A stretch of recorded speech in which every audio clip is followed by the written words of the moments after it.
The ground shook beneath my feet. At first I thought it was thunder until the drilling rig appeared barreling up my driveway. 2 HOA trucks and a team of workers were invading my land. No notice, no permission, just trespassing. "Who authorized this?" I demanded, but they shrugged it off. The sound of the drill was deafening. It wasn't just water they were after. It was something buried deep beneath the soil. And the moment that drill hit the ground, I knew something was horribly wrong. But what they unleashed, it was far worse than anyone could imagine. I didn't know much about Jenna Stone when she first introduced herself, just another face from the HOA board. But the moment she spoke, I could tell she wasn't just some well-meaning bureaucrat. Her voice was smooth, too smooth, like she'd practiced it in front of a mirror. "Mr. Hale," she said, as if she was doing me a favor just by addressing me. "This project is for the greater good of the community. I'm sure you understand." She flashed a smile that didn't reach her eyes. She wore pearls to town halls, carried herself like she was the one in charge, and always seemed to have a carefully rehearsed answer for everything. I didn't trust her from the start. I asked for proof, for documentation, something solid. "Oh, that's been processed," she said, her fingers tapping lightly on the paperwork she handed me. "But you'll need to speak to the board for the full details." She kept calm, but I saw it in her eyes, a cold, calculated confidence that made it clear she wasn't afraid of me. She wasn't afraid of anyone. In that moment, I knew she wasn't just a small-town official following orders. She was a puppet master pulling strings behind the scenes, and I was just another piece on her chessboard. I wasn't going to let her run me over. But with the way she looked at me, I could tell she thought I wouldn't fight back. She was wrong. I had moved to this piece of land to escape the noise, the traffic, the endless demands of a world that never seemed to stop. After 25 years in the Army, I was tired of following orders, of being told where to go, when to move, and how to live. This place, my land, was supposed to be different. I had my small house, an old barn that barely stood, but meant the world to me, and 5 acres of solitude. No one to bother me, no rules to follow, just the quiet hum of nature. I spent my mornings feeding the chickens, my afternoons working the land, and my evenings watching the sun sink behind the mountains, a day well lived. I had a routine. I didn't need much else. That was until I noticed them. The HOA. At first, it was just a few people passing by, casually walking their dogs, maybe stopping to chat. Then the emails started. At first, I ignored them.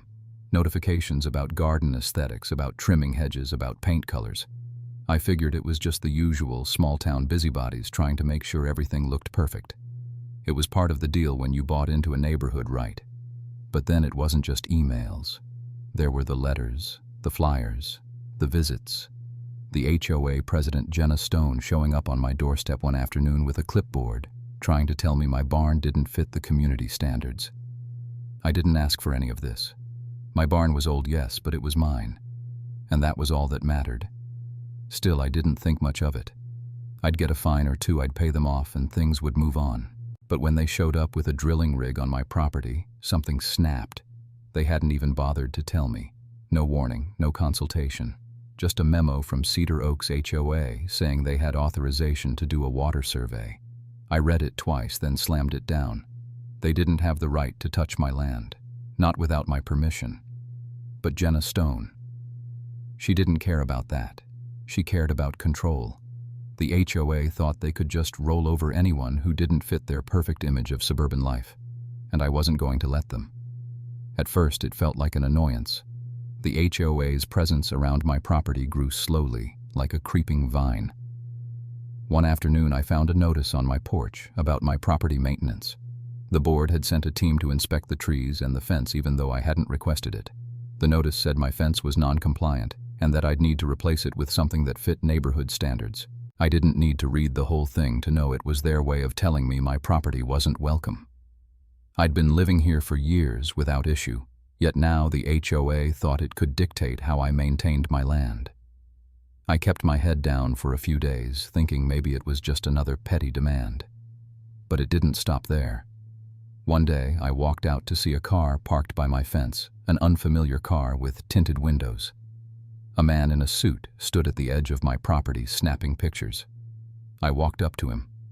"What the hell do you think you're doing?" He didn't flinch. Just taking some photos for the HOA, he said, his tone dismissive. Just making sure the trees and the fence are up to code. I was furious. You don't have permission to be here. His response was almost rehearsed. We're just doing our job. You can talk to the board.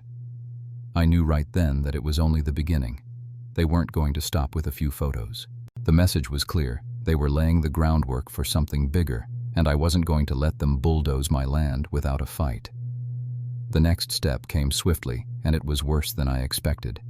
It was early one Tuesday when I stepped outside and saw them 2 HOA utility trucks and a full-sized drilling rig pulling up my gravel road. The workers didn't stop, didn't slow down. They drove straight onto my property like they owned it, right over the cattle gate I'd left open for the propane truck. My heart started pounding. I ran down the steps, ignoring the bathrobe flapping behind me, the coffee still warm in my hands. I had to confront them before they did something irreversible. "What are you doing here?" I shouted at one of the workers. The young guy, sweating through his safety vest, barely glanced up. "Water survey, sir. We've got authorization from the HOA board. I wasn't having it." "This is private property," I snapped. "I never authorized anything." He just shrugged. "Take it up with the board. We're just contractors." That's when I noticed something wrong. They hadn't even bothered to ask. No papers, no notifications, just an operation on my land. They had come here with their equipment, ignoring any rights I had, and now they were drilling right near my old well. I demanded paperwork, but all they handed me was a poorly written memo from Cedar Oaks HOA. It said they were doing a neighborhood water table survey to prepare for future droughts. And in the margins, someone had scribbled, "Includes undeveloped border parcels within emergency easement allowance." That was my land they were talking about. I felt a sickening realization settle in. They were overstepping again, and this time they had no intention of stopping. By the time I reached out to the HOA office, it was too late. The drill had already started. The machine hummed louder, a low, almost invasive sound that rumbled through the earth beneath me. I called the office, but Jenna Stone was dismissive as ever. When I demanded to know why they hadn't contacted me first, she gave me some bureaucratic excuse about emergency environmental access for the greater good of the community. She claimed that because my property was part of the local aquifer, they had the right to drill. She had no answers when I asked for proof, no permits, no official documentation. I wasn't convinced, but by the time I tried to stop them, it was already too late. The drill went DA. That's when things started to get worse. By the second day of drilling, the air had changed. It wasn't the usual spring freshness anymore. There was a sharp sulfuric scent creeping in from the drilling site, thick and acrid. The smell of rotten eggs sharp enough to sting your nose. The workers were wearing respirators now, not the flimsy masks from the day before. I knew something was seriously wrong. The sulfur had seeped up from the ground and now it was choking the air. The ground around the drill site oozed a yellowish, milky foam. Steam hissed from the borehole. I tried to reach out again, but Jenna wasn't answering my calls. Instead, I drove into town to talk to the county land office. They confirmed it. There were no permits, no easement filings, no survey approval. They were drilling illegally. This wasn't just trespassing anymore. They had unlocked something deep in the earth. And what it wasn't water, it was poison. By noon, it was impossible to ignore. The smell was overwhelming the air, thick with it. The trees closest to the drilling site were beginning to brown at the edges, their leaves wilting. The birds stopped singing. Even the insects were gone. I called the sheriff, but by the time they arrived, the HOA had already begun playing damage control. Jenna Stone had apparently issued a statement claiming it was all necessary for long-term drought preparation, and that they were following county guidelines.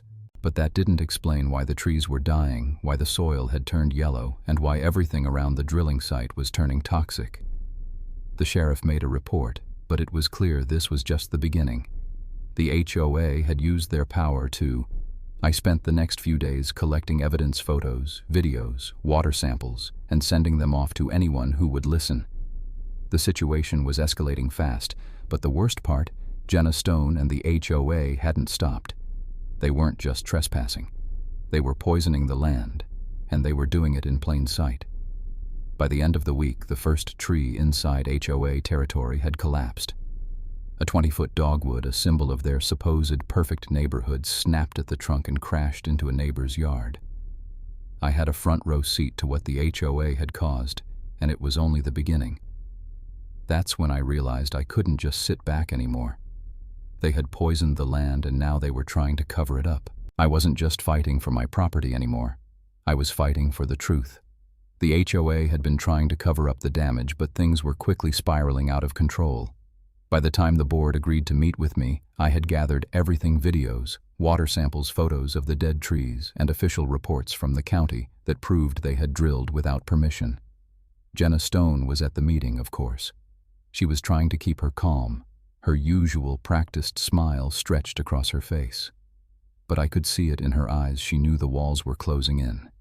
She tried to play it cool, telling the gathered residents that everything was under control, that the drilling was a minor operation for the greater good. I wasn't going to let her spin this. "I have proof," I said, my voice cutting through her speech. "This isn't a simple water survey. You've poisoned the land, killed the trees, and contaminated the groundwater. You've trespassed on my property and violated every law in the book." The room fell silent. Every eye was on me. The board members shifted uncomfortably in their seats, but Jenna just smiled. She tried to brush it off, but her calm demeanor was faltering. She didn't expect anyone to have the evidence I had. "We did what we thought was best for the community," Jenna tried to explain. This was all for the future of Oak Summit, but she couldn't hide the guilt anymore. Layer 2, evidence drop. I stepped forward, holding up a folder stuffed with everything I had. "I have independent lab reports showing that the water is contaminated with hydrogen sulfide. The trees in the neighborhood are dying because of the sulfur you unleashed into the soil. You didn't just drill for water, you drilled into something far worse." I clicked a button on my phone and a video of the drilling operation played on the screen. The footage was clear: the workers cutting through my fence, the borehole spewing yellow, toxic runoff. The crowd gasped. "Here's the proof," I said. "The sulfur is already seeping into the creek. Your contractors were hauling out runoff without containment. They treated it like a minor inconvenience while poisoning everything around them." Jenna's face drained of color as the video played. The evidence was irrefutable. The board members began whispering among themselves, but it was too late for them to save face. They were cornered, and they knew it. Layer 3, antagonist downfall. "Do you want to keep lying about this?" I asked, my voice steady but filled with quiet fury. "Because I have more than just this video. I've got eyewitness testimony, water samples, and photos from neighbors. I've spoken to the county, the state, and I've already contacted a lawyer." The room was silent, but Jenna Stone finally broke. She leaned back in her chair, defeated. She knew she couldn't keep up the facade. "That's enough," she said, her voice shaking. "We'll look into it. We'll fix it." "Fix it?" I shook my head. "You can't fix this. The damage is done. The truth is out now. And I'm not going to let you sweep this under the rug." At that moment, one of the residents, an older woman named Barbara, who had been quiet throughout the meeting, stood up. "You've poisoned our land," she said, her voice trembling with anger. "We trusted you. And now look at what's happened." Jenna's carefully constructed composure finally cracked. She stood up abruptly, her chair scraping loudly against the floor.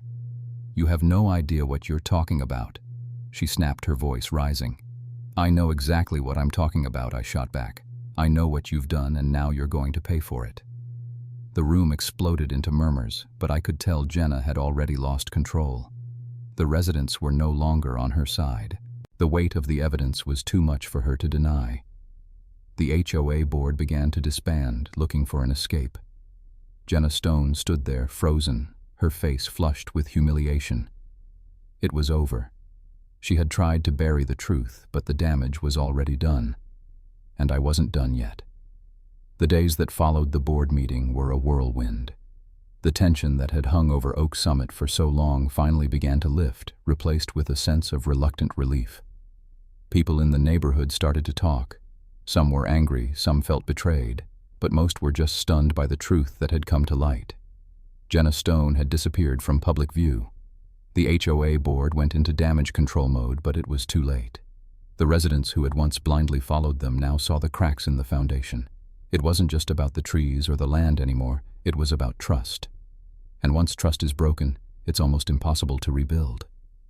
I spent those days walking the land, checking the damage. The air still stank of sulfur, The trees that hadn't died stood as skeletal reminders of the HOA's greed. But there were small signs of recovery, sprouts of wildflowers pushing through the yellowed soil, the first signs of life after the devastation. I had to remind myself that the battle wasn't over. There was more to be done. But as I looked out over my property, I felt something I hadn't felt in a long time: hope. The fight wasn't just about what the HOA had done to my land. It was about fighting for what was right. The legal battle began shortly after. The HOA had no choice but to concede. They were forced to pay for the restoration of the land a sum that barely covered the long-term damage they had caused. But money wasn't the real issue. It was accountability. Jenna Stone, Mark Fisher, and the other board members were sued for trespassing, environmental negligence, and more. The state stepped in to conduct a full investigation, and their findings were damning. The HOA was found guilty of multiple violations, and several of the board members resigned under pressure. For me, it was never about the money. I just wanted them to admit what they had done. And when they did, when they sent out that apology letter acknowledging the damage they caused, I knew that the truth had won. The final twist came when the new interim HOA board reached out to me, hoping to resolve the damage they had caused. They offered me a settlement, financial compensation, and a promise to help restore the land. But there was a catch: they wanted me to sign an NDA. They didn't want the truth to keep spreading. I declined their offer. Instead, I insisted on a public acknowledgement from the HOA that they had crossed a line. I wanted their apology on the record, something that couldn't be erased. And when I received that letter, I knew that my fight had been worth it. The HOA could no longer control the narrative. The neighborhood slowly started to heal.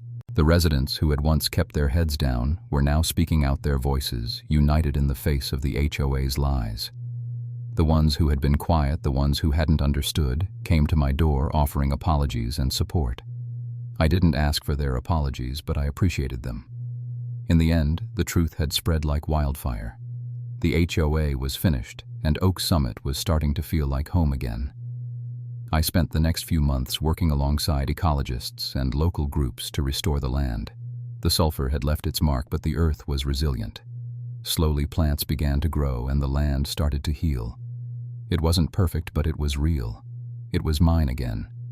And as I stood on my porch one evening, the sun setting behind the land I had fought so hard to protect, I knew I had won, not just for me, but for everyone who had been silenced by the HOA's power. The ground had remembered, and so had I.